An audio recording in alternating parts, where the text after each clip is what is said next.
While the torso is the primary consideration when it comes to consciously guiding and controlling the body in action, the legs and the feet are also extremely important.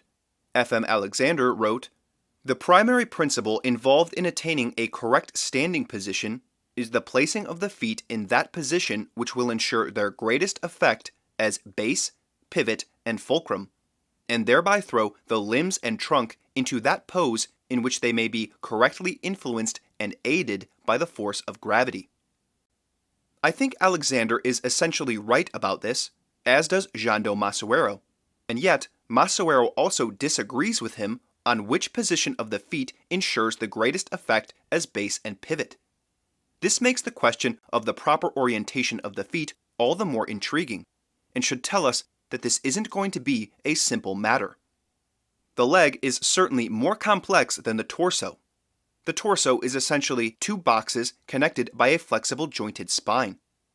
The leg, on the other hand, is made of the hip joint, which is a ball and socket joint that connects the upper leg to the torso, the knee, which is the joint connecting the upper leg and lower leg, the ankle, which connects the lower leg and the foot itself, which is capable of many different movements, and of course the toes as well. There are also two legs, and they make different movements at the same time quite frequently.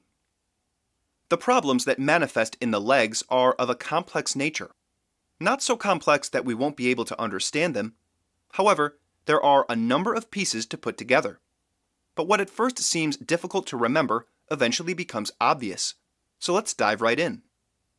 We can recall from the series on the torso that people tend to lean forward with their torso, to the point that the torso ends up forward of the ankle.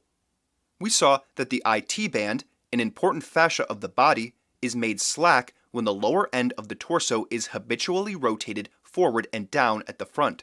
Of course, even when we discuss the legs, the influence of the torso is always relevant. If the lower torso is too far forward, then the top of the legs must be too far forward as well. And naturally, that is what we see. People with the tops of their legs forward of their knees and ankles. To undo this, we will have to move the top of the legs back. But how we do that matters.